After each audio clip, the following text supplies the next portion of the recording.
السلام عليكم ورحمة الله وبركاته.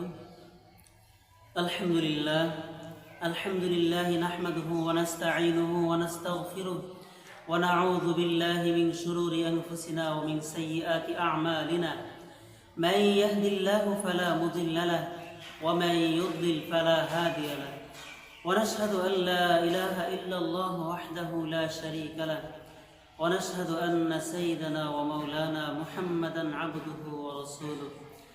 أما بعد، فقد قال الله تعالى في كلامه المجيد وفرقانه الحميد: فمن يعمل مثقال ذرة خيرا يره ومن يعمل مثقال ذرة شرا يره. وقال رسول الله صلى الله عليه وسلم: صيام يوم عاشوراء أحتسب على الله أن يكفر السنة التي قبله، أو كما قال عليه الصلاة والسلام. আলহামদুলিল্লাহ, মুহতারাম হাজিরিন, আল্লাহ রাব্বুল আলামিনের কাছে অসংখ্য অগণিত শুকর ও সুজুদ আদায় করছি যে মহান রব্বুল আলামিন আমাকে আপনাকে সহি সুস্থভাবে আল্লাহ রাব্বুল আলামিন আমাদেরকে দুনিয়াতে রেখেছেন, আমাদেরকে সুস্থ রেখেছেন। এই জন্য আমরা সকলে শুকরিয়া আদায় করি, আলহামদুলিল্লাহ। তো মুহতারাম হাজিরিন, আজ আমি আপনাদের মাঝে আশুরা সম্পর্কে কিঞ্চিত কথাবার্তা বলবো।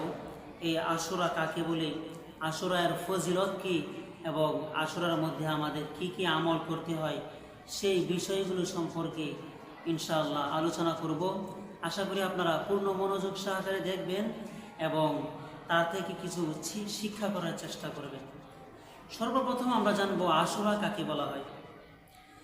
আশুরা আশুর অর্থ হচ্ছে 10। আশুরা বলতে বোঝায় মুহররম মাসের 10 তারিখকে আশুরা, মুহররম মাসের 10 তারিখকে আশুরা বলা হয়।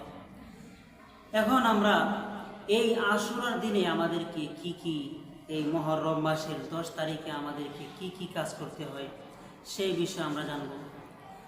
একবার রাসূলুল্লাহ সাল্লাল্লাহু আলাইহি ওয়াসাল্লাম মদিনায় হিজরত করেন।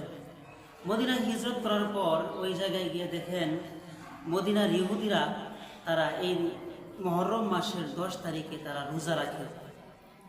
তখন রাসূল সাল্লাল্লাহু আলাইহি ওয়াসাল্লাম তাদেরকে জিজ্ঞাসা করলেন, তোমরা এই দিনে কেন রোজা রাখো? তখন তারা বলে যে আমাদের নবী হযরত মুসা আলাইহিস সালাম এই দিনে ফেরাউনের কবল থেকে মুক্তি পেয়েছেন, ফেরাউনের শাস্তি থেকে মুক্তি পেয়েছেন, এই জন্য আমরা এই দিনে শুকরিয়া তার, এই দিনে আমরা রোজা রাখি।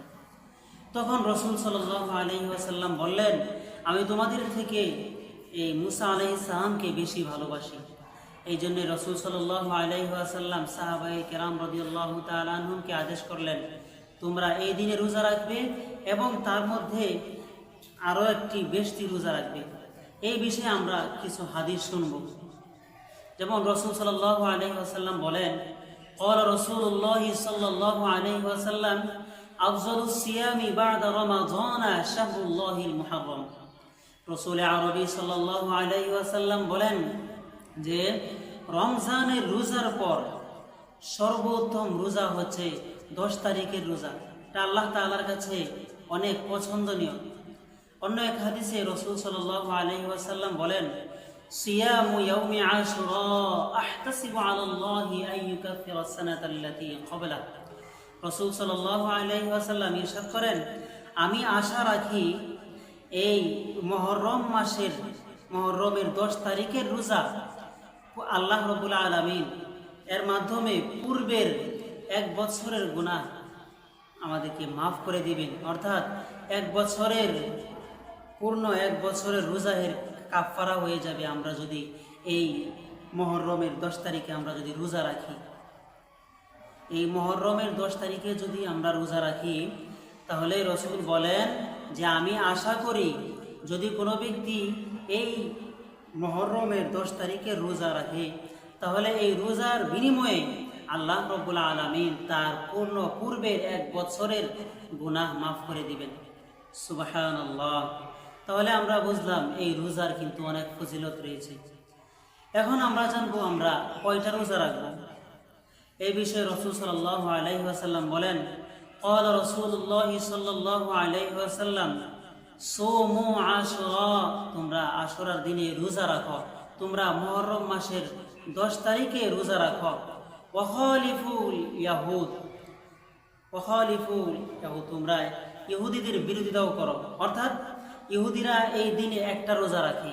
আর রাসূল সাল্লাল্লাহু আলাইহি ওয়াসাল্লাম আমাদেরকে বলেন, তোমরা এই আশুরা যেদিন, এই দিনের পূর্বে একদিন তোমরা রোজা রাখবে, তারপরের দিন তোমরা রোজা রাখবে। সোমু ইয়াউমান ক্বাবলাহু ওয়া বা'দাহু, অর্থাৎ তোমরা এই আশুরার দিন, যেদিন আশুরা, এর আগের দিন রোজা রাখবে এবং এর পরের দিন রোজা রাখবে।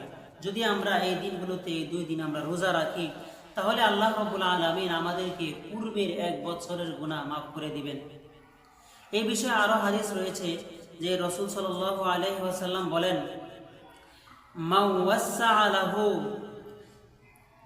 মা ওয়াসআ ফি ইয়ালিহি ফি নাফকাতি ফি ইয়াউমি আশুরা, যদি কোনো ব্যক্তি তার পরিবার পরিজনের জন্য মুক্ত হস্তে এই মুহররমের 10 তারিখে ব্যয় করে, ওয়াসআ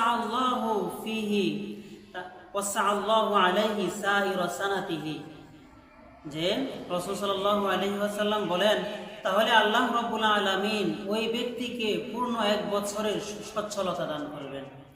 সুবহানাল্লাহ। তাহলে আমরা এই আলোচনার মাধ্যমে আমরা কি বুঝলাম? আমরা যদি এই মুহররমের 10 তারিখে রোজা রাখি, তাহলে আল্লাহ রাব্বুল আলামিন আমাদের পূর্বের 1 বছরের গুনাহ মাফ করে দিবেন। এবং আমরা যদি এই দিনে আমাদের পরিবার পরিজনের জন্য মুক্ত হস্তে ব্যয় করি, তাহলে আল্লাহ রাব্বুল আলামিন আমাদেরকে পূর্ণ 1 বছরের সচ্ছলতা দান করবেন। এজন্যে আমরা এই দিনটাকে কাজে লাগাবো এবং এই দিনের মধ্যে কিছু কাজ আমাদের সমাজের মানুষ কিছু করে, যে সমস্ত কাজের মাধ্যমে, যে সমস্ত কাজ এই কুফরির দিকে নিয়ে যায়, শিরিক হয়ে যায়, আমরা বিভিন্ন ফিতনা ফাসাদের কাছ থেকে দূরে থাকব।